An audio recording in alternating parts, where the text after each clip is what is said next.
All right, let's get right into it. Welcome, everyone, to today's explainer. If you want to truly grasp who the ancient Israelites of the Old Testament were, you really have to start with one massive fundamental concept. According to the text, their entire identity was completely wrapped up in the relationship to their God, Yahweh. They didn't define themselves by where they lived, how strong their army was, or how much money they had. As our source material lays out, the people of God are defined entirely by the God who claimed them. So today we're going to explore exactly how the sources say his identity formed theirs, and how the texts describe his ultimate solution to the very real problem of human imperfection. Our roadmap for today's explainer goes like this. First, identity in the divine. Second, traits unique to God. Third, traits shared with us. Fourth, the gift of sacrifice. And finally, number 5, the Day of Atonement. Okay, kicking things off with section 1, identity in the divine, defined by Yahweh.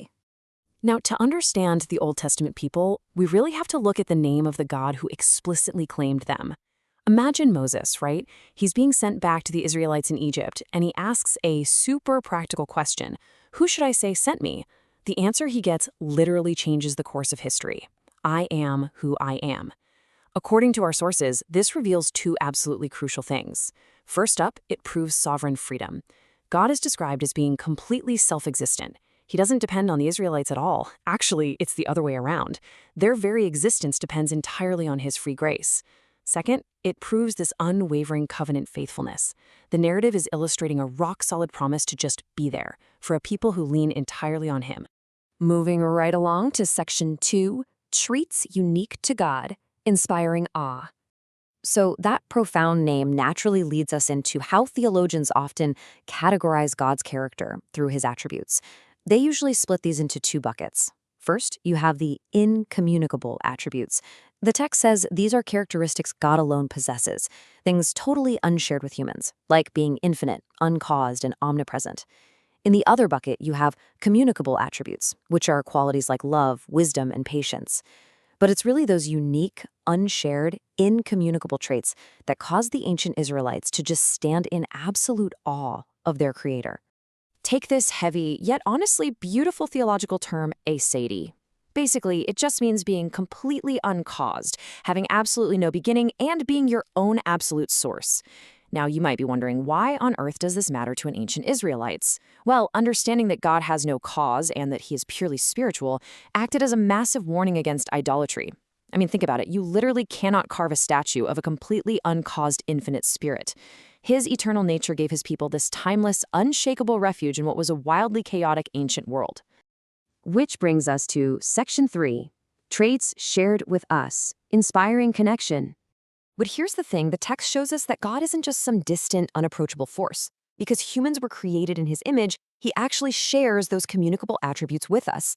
Let's ground an abstract concept like grace with a really vivid micro-story from the text. The prophet Hosea was literally commanded to marry and then later take back his incredibly unfaithful wife, Gomer. Even after she commits adultery, Hosea shows her this staggering, long-suffering love.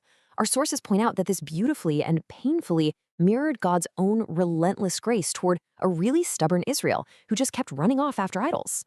Then we've got the incredible attribute of mercy, and this is perfectly illustrated by the story of Ruth.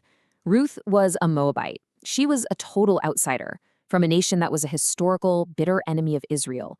Yet she ends up finding protection and redemption in the fields of a godly man named Boaz.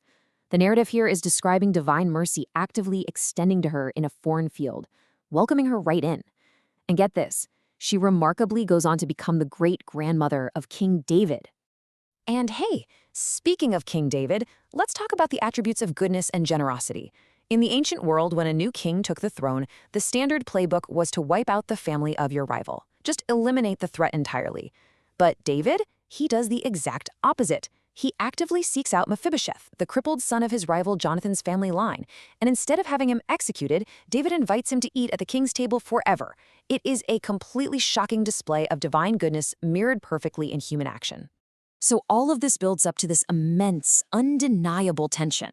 We've seen that the sources describe God as infinitely holy, completely uncaused, and perfectly just, right?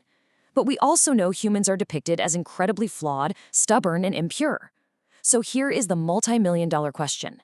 How can a fundamentally flawed people possibly live in the literal presence of a perfectly holy creator without facing absolute destruction?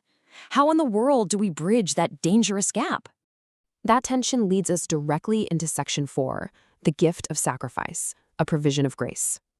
Look, I know modern readers usually look at the book of Leviticus as this heavy, incredibly bloody burden of endless rules. But the sources completely reframe this through the concept of atonement. Atonement was a ceremony provided by God to cleanse and remove sins and impurities. What is absolutely vital to grasp here is that, according to the text, this is the direct opposite of humans trying to earn their salvation through doing enough rituals. Instead, it's a bold declaration that salvation and a clean slate are graciously granted. The divine provides the very mechanism for their survival and forgiveness. To actually facilitate this, Leviticus details 5 main types of offerings. You've got the burnt offering for general atonement and praise. Then there's the grain offering, the fellowship offering, which really underscored community, the purification offering for specific sins, and the reparation offering to compensate for wrongdoing. Taken together, the collective purpose of these 5 offerings was to constantly, literally daily, remind the Israelites of 3 specific things: God's immense holiness, their own persistent sin, and his profound covering love. And that brings us to our climax, Section 5, the Day of Atonement, the absolute pivot of Leviticus. Described in Leviticus chapter 16, scholars refer to this as the absolute foremost day on Israel's calendar. And the procedures for the high priest, Aaron, were intensely strict. This was not some casual Sunday ceremony. The guy's life was literally on the line. First, he had to offer a bull just to make atonement for himself and his own family. Our sources point out he even had to create this thick, blinding cloud of incense smoke to screen his eyes from the holy presence, simply so he wouldn't drop dead when he walked into the most holy place. Only after all that could he move on to step 2 and deal with the 2 male goats for the people. Let's look really closely at the striking narrative of these 2 goats, because it's fascinating. The first goat is slain. Its blood is sprinkled directly on the mercy seat. Now why? Because, as the source points out, Israel's sin is described as literally polluting God's dwelling place. The holy tent and the altar were completely defiled by the people's transgressions. So the blood of that first goat purifies the holy place. It's what allows the divine presence to graciously remain right there in the middle of a deeply flawed camp. But then we have the second goat, the living goat. Aaron would lay both of his hands on the head of this goat and verbally confess all the wickedness and rebellion of Israel. His hands acted as literal instruments of substitution, symbolically transferring the guilt of the entire nation right onto the animal. Then they sent the goat far away, deep into the wilderness. Fun fact here, this exact ritual is actually where we get the English word scapegoat. It was a true substitutionary sacrifice, physically carrying all their iniquities away to some remote, uninhabited wasteland.